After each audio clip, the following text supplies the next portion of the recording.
প্রযুক্তি প্রতিষ্ঠান মেটা, মাইক্রোসফট ও একটি অস্ত্র তৈরি প্রতিষ্ঠানের বিরুদ্ধে মামলা করেছেন আমেরিকার ইউভালদে স্কুলে গুলিতে নিহত শিক্ষার্থীদের পরিবার।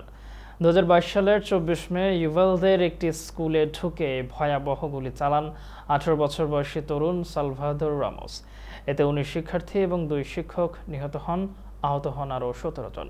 এ ঘটনার 2 বছর পূর্তিতে গত শুক্রবার মামলার বিষয়টি সামনে আসে।